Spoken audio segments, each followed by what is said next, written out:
In today's increasingly competitive world, students are subjected to high levels of academic stress, which can lead to a rise in psychological and physical difficulties such as depression, anxiety, nervousness, stress-related, and restlessness problems, all of which can negatively impact their academic performance. Additionally, students who are under academic stress are more likely to struggle with online learning. The effects of COVID-19 epidemic necessitated several changes in learning procedure. It is the first time in the history for each student to break the traditional way of learning, and everyone was taken aback by the changes. Nevertheless, they are unsure of the reason behind the new alteration. The lockdown began on March 11, 2020, and students remained calm until the enhanced quarantine began, marking the beginning of everyone's adaptations and changes. Academic stress can stem from a variety of sources, including family expectations, ambitious objectives for each student to make everyone proud of them, or a desire to be that one man who is on top or famous for being knowledgeable. Students are not simply students. They are also daughters and sons and their families, as well as workers in the societies. School boards, parents especially, educators should not neglect this problem. The more awareness and understanding they give to students, students will want to learn more and less stress both will be beneficial. The goal of this study is to learn and to know how grade 11 of tour guiding students in Arellano University deal with the causes and effects of academic stress, as well as how to find a solution to this problem to end the stigma. Good day, I am Marvin and I will present to you the background of the study. Our topic is all about the experience of tour guiding students in Arellano University. Students in Arellano University's tour guiding department will be asked to examine how tour guiding students cope with the COVID-19 pandemic and what impact it has had on their studies. What are the health effects on tour guides during this crisis and how do they cope with it? According to Clark 2013, students are facing different challenges in terms of their academics such as assignments, projects, recitations, examinations, quizzes, and many more. Some students may not be focused and always pushing through the limits to finish and submit it on time, for they don't want to have a failing grade. However, stress is necessary to challenge students to learn. Therefore, students need to create a coping strategies for their stress in order for them to reduce the negative effects on their learning and performance. Approaches are needed that reduce the negative aspect of stress which hinder or hamper students' learning and performance. The key to reducing the distress is providing students with a feeling of control over their education, information about what to expect, and feedback regarding what can be done to improve their performance. Only 35% of U.S. college students had taken one or more online courses prior to this initiative, according to a recent report. The majority of students are still unfamiliar with remote learning. Cause: why students in Arellano University's tour guiding department experiencing a hard time, and also what are the health effects on tour guides during this crisis? Effect: the objective of this research is to know how tour guiding department cope up with this situation and also how they keep themselves healthy, and also their mind must be at peace, especially a lot of students are very stressed and almost giving up. Here are some tips on how to cope up with this kind of situations. Practice a mind and body relaxation technique. Focus on things within your control. Get enough exercise. Keep yourself surrounded by positive people. Manage and tolerate strong emotions outside your comfort zone, even those you'd rather avoid, like anger or despair. Stress is the wear and tear of students' bodies caused by frequently changing environment. It can create positive or negative feelings. Positive influence of stress can help and compel them to action. Negative influence can result in feelings of distrust, rejection, anger, and depression. Setting of the study. The study will take place in Arellano University, Pasig, Philippines under Mr. Michael Costales, Practical Research 1 Professor. The prestigious institutions opened Arellano Law College in 1938, named after the late first Filipino Chief Justice, Cayetano Arellano. The institution closed during the World War II on December 1941 to March 1945 and reopened as Arellano College. They offer various types of education as years pass by. And by the help of late former First Filipino Undersecretary of Public Instruction and Illustration Educator Florentino Caico, he conceptualized the birth and administrated the growth of Arellano University. Moreover, the researcher decided upon conducting the research in Arellano University, Pasig, Philippines. To further investigation the cause and effect of the academic stress during COVID-19 pandemic to the grade 11 student interregarding strand. Good day, I am Marvin. I will present to you the theoretical framework. This section consists of related articles, literatures, and studies which guided the researchers in conceptualizing the study. Theory of emotion. In 1884 and in 1885, theorists William James and Carl Lange proposed the theories on the correlation of stress and emotion. Emotions do not immediately succeed the perception of the stressor of the stressful event. They become present after the body's response to the stress. Physically, changes in the flow of blood to the skin can cause sweating, blushing, and clammy hands and feet. Muscle tension increases, leading to headaches, dizziness, jaw ache, and even insomnia. And digestion slow, causing butterflies in the stomach. Breathing is faster and less efficient, which can lead to overbreathing or hyperventilation and breathlessness. Mentally, too much stress can affect our ability to think and make it harder to make decisions or find solutions to problems. Thoughts may become jumbled and confused, and we may become preoccupied with problems. Thinking negatively and fearing the worst increases worry and stress, which makes us more prone to making bad decisions.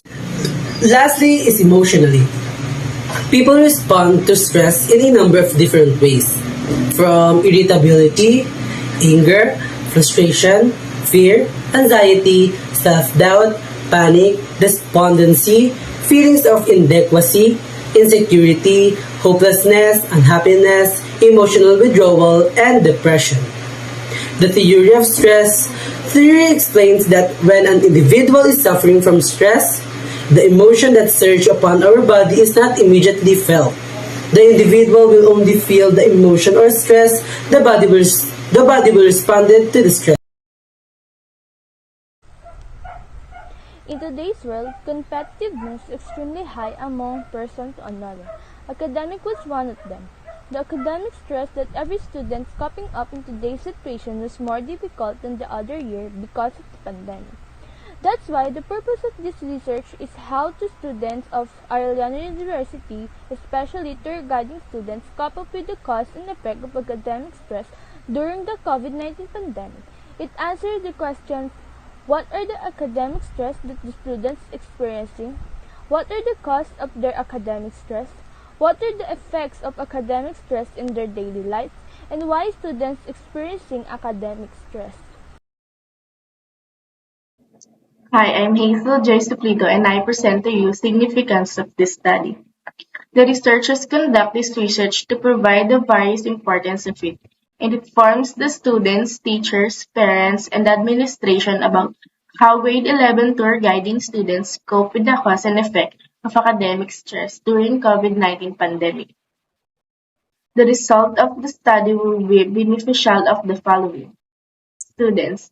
The result of this study will provide the students with somehow knowledge on academic stress during the pandemic and how it can be avoided through effective coping mechanism strategies.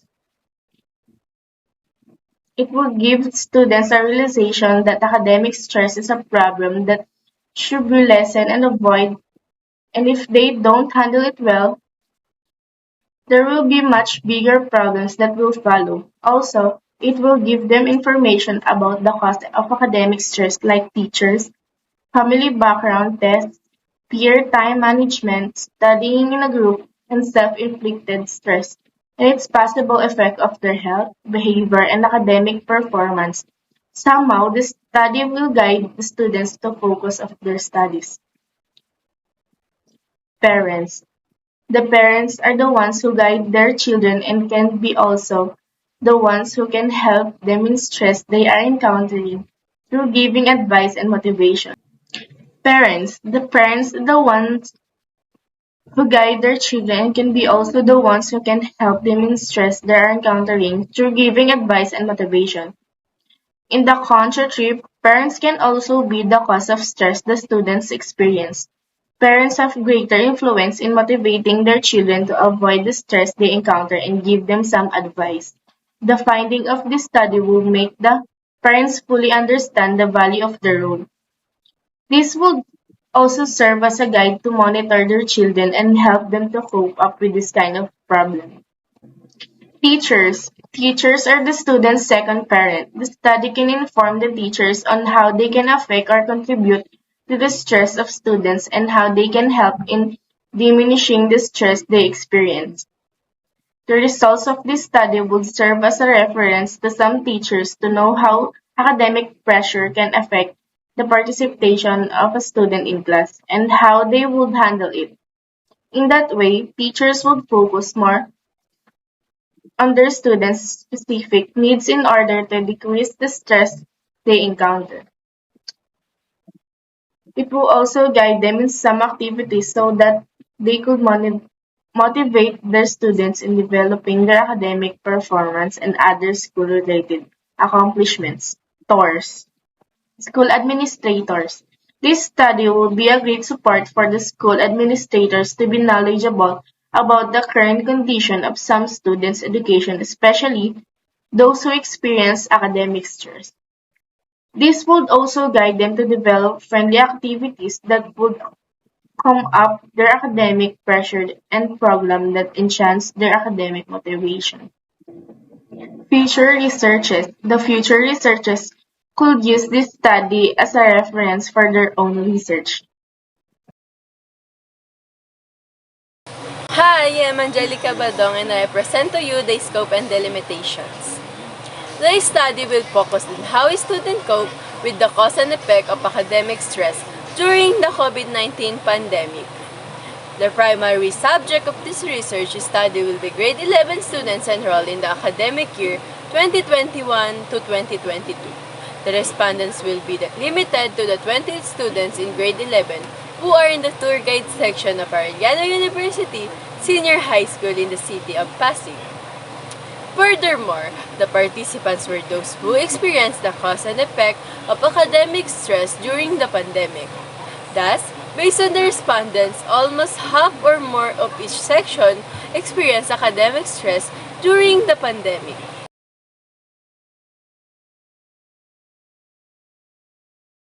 Introduction.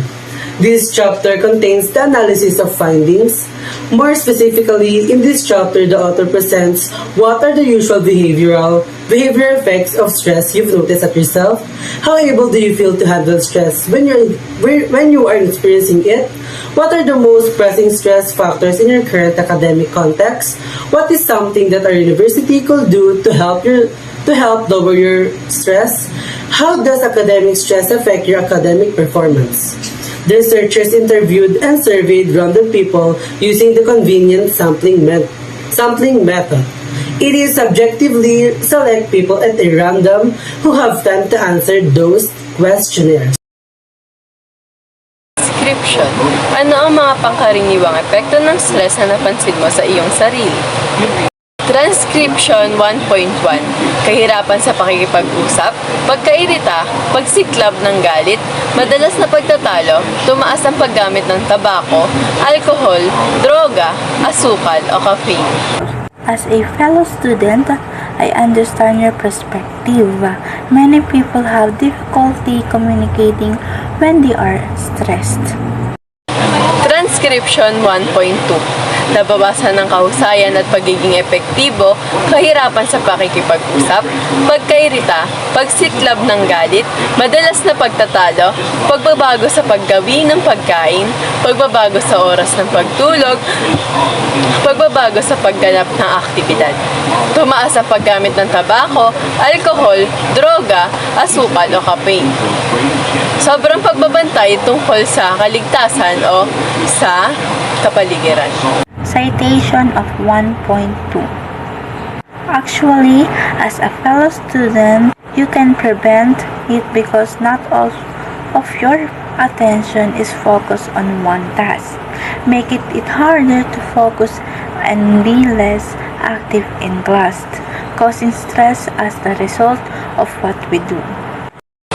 Transcription 1.3. Pagkairita, pagsiklab ng galit, madalas na pagtatalo, sobrang pagbabantay tungkol sa kaligtasan o sa kapaligiran. Citation of 1.3. You can avoid changing your mood when you're stressed, but you can try to control what causing the rapid shift in your mood. Example, how you're feeling and what's making you feel angry or upset. You know it's affecting you. Transcription 1.4. Nabawasan ng kahusayan at pagiging epektibo, kahirapan sa pakipag-usap, pagkairita, pagkasiklab ng galit, madalas na pagtatalo, pagbabago sa gawin ng pagkain, pagbabago sa oras ng pagtulog. Citation 1.4. Undeniable, when you are stressed, your efficiency will decrease because you will lose focus, and it also affects your performance in class. Transcription 1.5. Pagbabago sa gawi sa pagkain, pagbabago sa oras ng pagtulog. Citation 1.5. When you have academic stress, you cannot help but not to go to bed early and eat too much foods because this is your comfort, which will bring you terrible health. And I agree with alternative negative habits that are unhealthy for you or your health, especially if you are a student. Transcription 1.1. Paano mo kakayanin ang stress kapag nararanasan mo ito? Transcription 1.1.1. Nakikinig ako ng musika at kumakanta. Citation 1.1.1. I agree with you, since music makes you feel better and allows you to forget about your academic. Transcription 1.1.2. Mapapamahalaan. Citation 1.1.2. That was a great response. As a student, I will do so as well. Transcription 1.1.3. Natutulog ako. Citation 1.1.3. Sleeping is the best medicine after all. Transcription 1.1.4. Ginagawa ko ang aking mga libangan.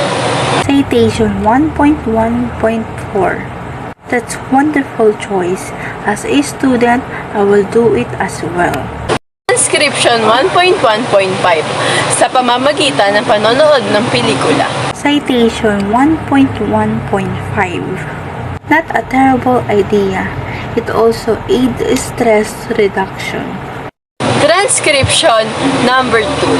Ano ang mga pinaka-pinipilit na salik ng stress sa iyong kasalukuyang kontekstong pang-akademiko na may kaugnayan sa programang ito ng pag-aaral? Transcription 2.1. Karga ng trabaho sa pag-aaral, presyon sa pananalapi, trabaho at pag-aaral, balanse sa buhay. Citation 2.1. I'm completely agree. Having a lot of tasks would undoubtedly cause stress. Transcription 2.2. Karga ng trabaho sa pag-aaral, presyon sa pananalapi, trabaho, at pag-aaral, balanse sa buhay. Citation 2.2. Having a financial problem is the most prevalent difficulty that people face, not just the student but also the adults. Transcription 2.3. Presyon sa pananalapi, relasyon sa ilang miyembro ng faculty. Citation 2.3. It is not good idea to dispute your teacher because they are the one of those people who will assist us when we have our problems with our academics. Transcription 2.4. Karga ng trabaho sa pag-aaral, mga grado, presyon sa pananalapi, trabaho at pag-aaral, balanse sa buhay. Citation 2.4. Once you don't learn how to balance your work and your study, it can affect your work at home.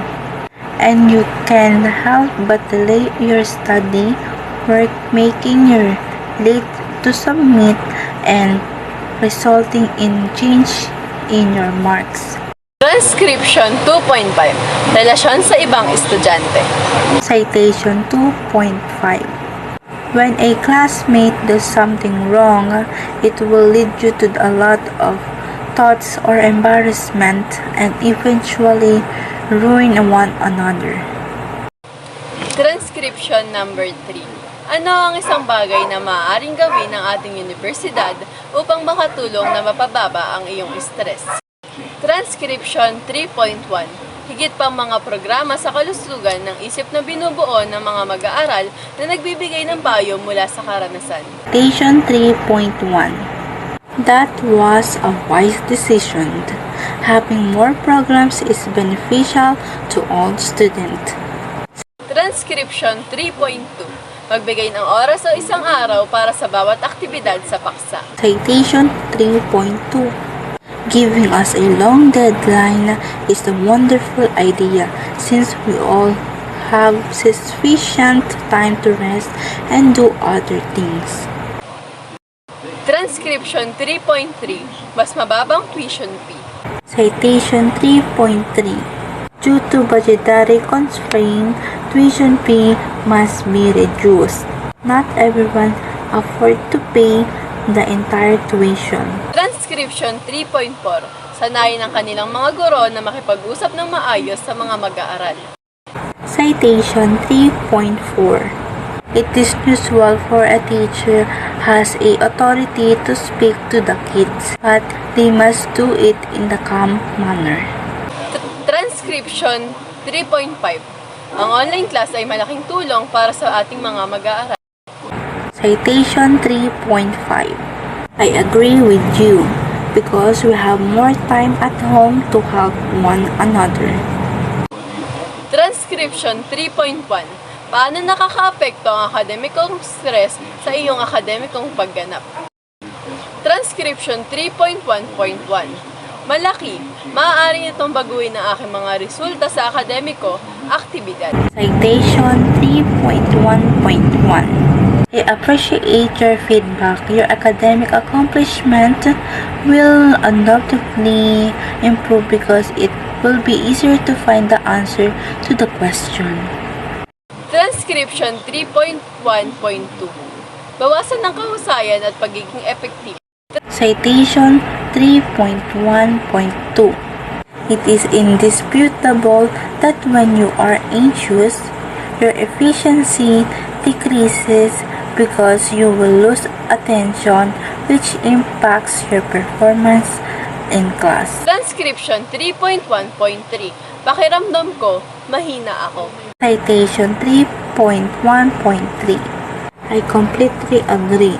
When there are too much stress, particularly in today's epidemic, you will be psychologically or physically weak. Transcription 3.1.4. Nai-stress ako sa akademya dahil sa maraming aktibidad. Citation 3.1.4. True. all of us students are tired of activities that must be complete or presented on time, which you sometimes accomplish at the same time as cramming. Transcription 3.1.5. Kapag ang isang tao o isang bagay sa isang grupo ay hindi nakikilahok o kung ang isang estudyante ay nangaapi sa ibang estudyante. Citation 3.1.5. It is unavoidable to have a group that does not participate in events. It is unavoidable to have a group that does not participate in event. It also bad to bully fellow student because it may not be uncomfortable, but it may be more stressful or dangerous to do to himself.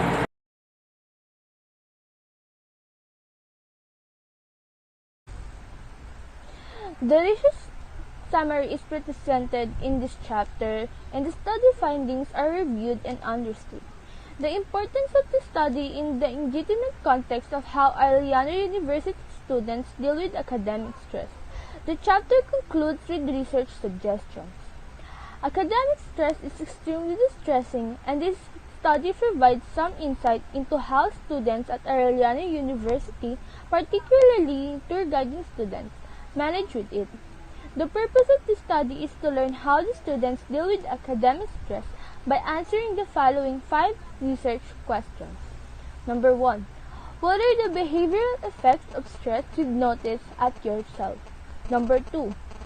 How are you able to feel to handle stress when you are experiencing it? Number 3. What are the most pressing stress factors in your current academic context related to this program of studies? Number 4. What is the something that our university could do to help lower your stress? Number 5. How does academic stress affect your academic performance? The data revealed the reasons why pupils are under academic stress. The pupils also revealed how they dealt with academic stress. The following questions are findings for the research questions. For question number 1, the behavioral consequences that show when respondents are under academic stress are the findings for question number 1. Out of 13 responses we received, 11 said that one of the behavioral repercussions that academic stress was disrupting their sleep schedule. Question number 2. The answer to the question number 2 reveals how the responder managed their emotion when dealing with academic stress. Respondents responded by doing the things they enjoy, such as listening to music, watching movies, resting, and relaxing in order to cope up with their academic stress. Question number 3. The answer to the question number 3 reveals that the elements that contribute to respondents' academic stress. The first item on the list was having higher marks and study loads. As we all know, the pressure to achieve excellent grades while still completing the tasks required extremely stressful and frustrating, leading to breakdown and anxiety. Question number 4. Question number 4 demonstrates that the findings indicate that there are some things our university can reduce student stress, and the majority of the responses were reduce the activities, increase mental health programs, and take a week off before starting again, all of which are beneficial to the student's mental health. Question number 5. The findings on how academic stress affects respondents' school performance are shown in question number 5. Academic stress had various effects on respondents, with some losing confidence, others losing attention during discussion, and so on.